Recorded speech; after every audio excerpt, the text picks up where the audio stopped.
देखिए, स्वाभाविक है। ये जनतांत्रिक पार्टी है। बीजेपी तो है नहीं कि जहाँ पर एक कार्यकर्ता कोई चू नहीं कर पाता। वहाँ डंडा भी है। हमारे यहाँ डेमोक्रेसी है, तो उनका राइट भी है, अधिकार भी है।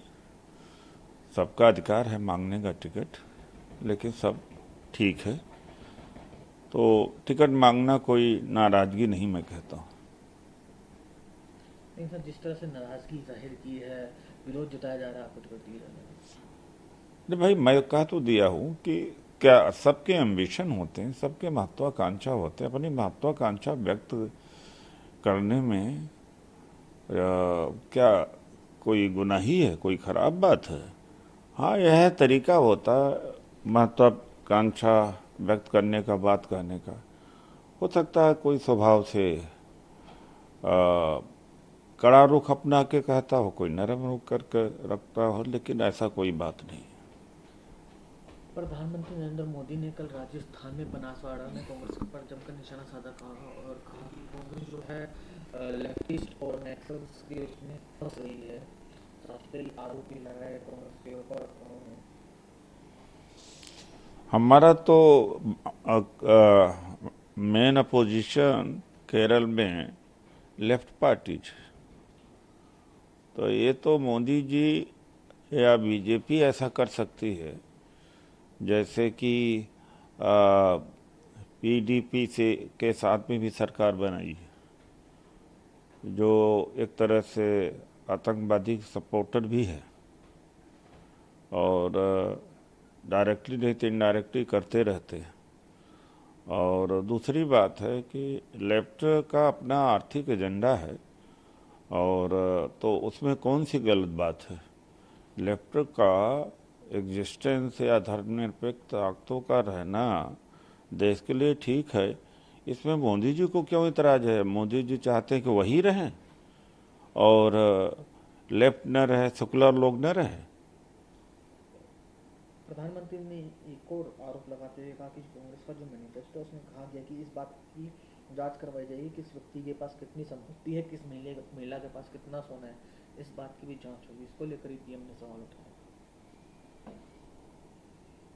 देखिए, ऐसा है कि उनके मैनिफेस्टो में कहीं भी नौकरी देने की बात नहीं है। हमारे मैनिफेस्टो में 30 लाख पक्की नौकरी देने की बात है, और जैसी सरकार बनेगी 30 लाख की भर्ती का हम सूचना जारी कर देंगे। और इसके अतिरिक्त महंगाई पर है, किसानों का जो कर्ज माफ़ी है, और एमएसपी देने की बात है। इससे इतने वो तिलमिला गए हैं। और इसके अतिरिक्त भी जैसे 50% की आरक्षण की सीमा टूटनी चाहिए, क्योंकि और बढ़ाना चाहिए। महिलाओं को सरकारी नौकरी में 50% आरक्षण। इसका जवाब नहीं है, तो उल्टा पुल्टा आरोप कांग्रेस के ऊपर लगाते रहते हैं। कब अब तो कम से कम कहना बंद कर दिया। लोगों ने सोचा होगा कि पागलपन है क्या, कि मुस्लिम लीग की छाप है इसमें। इसमें कौन सा, यानी रोजगार देना, किसानों की बात करना, या जो युवा शिक्षित है साल में 1 लाख रुपया उसको देना, या गरीब परिवार की महिला को साल में 1 लाख रुपया देना, इसमें मुस्लिम लीग नजर आता है।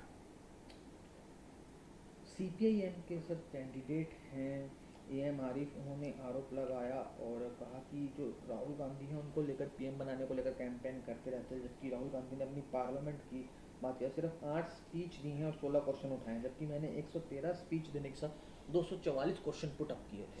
देखिए, इसकी तुलना नहीं हो सकती है। जैसे कि मैं तो 400-500 बार बोला हूँ पार्लियामेंट। तो राहुल गांधी जी को और चीजें भी देखना है। मोदी जी कितने आते हैं? पूरा सेशन में 2-3 दिन आते हैं। तो उनको यह कहना चाहिए कि प्राइम मिनिस्टर को ये महीने के सेशन में 2 बार आ जाए, 3 बार आ जाए तो बड़ी बात है। जननायक राहुल गांधी जी पूरे देश घूम रहे हैं, और भी जिम्मेदारियां हैं, और भी लोग भी बोलने के लिए हैं। सर, अब पश्चिम बंगाल में जनसभा को मुर्शिदाबाद में संबोधित करते राजनाथ सिंह ने कहा कि हम जो है पाकिस्तान, बांग्लादेश और अफगानिस्तान से आने वाले माइनॉरिटीज़ को सीए के तहत नागरिकता दे रहे हैं। ममता बनर्जी ने कहा सीए बंगाल में लागू नहीं होगा, लेकिन मैं उन्हें बताना चाहता हूँ कि वो जल्द बंगाल छोड़ रही हैं और बीजेपी सरकार बना रही देखिए, ऐसा है कि जिस तरह से वहाँ बमबाजी हो रही है, हिंसा हो रहा है और कम्युनल टेंशन पैदा कर रखा, ऐसे में वहाँ चुनाव हो रहा है और सेंट्रल गवर्नमेंट की फोर्सेस वहाँ लगी हुई हैं। ईडी सक्रिय है, इनकम टैक्स, और कुछ हद तक जुडिशरी का भी मैं देख सकता हूँ कि जज, हाई कोर्ट के जज ने इस्तीफा दे करके एमपी का चुनाव लड़ रहा है। ऐसी परिस्थिति में बेईमानी का एक तरीका हो सकता है, बाकी तो मैं नहीं समझता हूँ कि बंगाल में जीतेंगे। तो कल सुनीता केजरीवाल ने झारखंड में रैली के दौरान कई गंभीर आरोप लगाए। अरविंद केजरीवाल को दवाइयाँ नहीं मिल रही हैं, उनके खाने पर नजर रखी जा रही है। उन्होंने भी कहा कि जेल के ताले टूटेंगे, अरविंद केजरीवाल और हेमंत सोरेन छूटेंगे। देखिए, ऐसा है कि लोकसभा के चुनाव के बाद जेल के ताले टूट जाएंगे। जो प्रथम फेज के चुनाव हुआ है उसमें पूरा स्पष्ट संकेत मिल गए हैं कि अब एनडीए जा रही है, इंडिया आ रही है, और जब तक नहीं होगा तब तक ऐसा होगा। तो इसलिए मैं देश के लोगों से ये कहूँगा कि लोकतंत्र बचाने के लिए, संविधान बचाने के लिए बढ़ चढ़ करके इंडिया गठबंधन को वोट दें। सर, कल तेजस्वी यादव ने भी कहा कि बीजेपी 400 तो छोड़िए 200 सीट भी नहीं जीत रही है, ये लोग 100 सीट के आसपास जीतेंगे। तेजस्वी यादव जी का असेसमेंट मेरा ख्याल है सही है, और 10 पार्लियामेंट की सीट का जो चुनाव हुआ उत्तर प्रदेश में, उसमें 7 तो इंडिया गठबंधन जीत रहा। तो उस दृष्टि से देखा जाए तो कोई गलत असेसमेंट नहीं है, सही असेसमेंट है उनका। कल अखिलेश यादव ने भी कहा कि जो लोग 400 पार के नारे लगा रहे हैं वो लोग एजेंसीज का प्रयोग करके लगातार गिरफ्तारियां करवा रहे हैं। बीजेपी अगर हार नहीं रही तो वो इस तरह की गिरफ्तारियां क्यों करवा रही हैं? आप लोगों को अरेस्ट कर सकते हो लेकिन उनकी आवाज़ नहीं दबा सकते। देखिए, इमरजेंसी में नेता सब जेल में थे, जनता लड़ी थी। इस बार जनता भी लड़ रही है, तो नेताओं को जेल में डाल के इतना ज़्यादा कुछ प्रभाव नहीं डाल पाएंगे।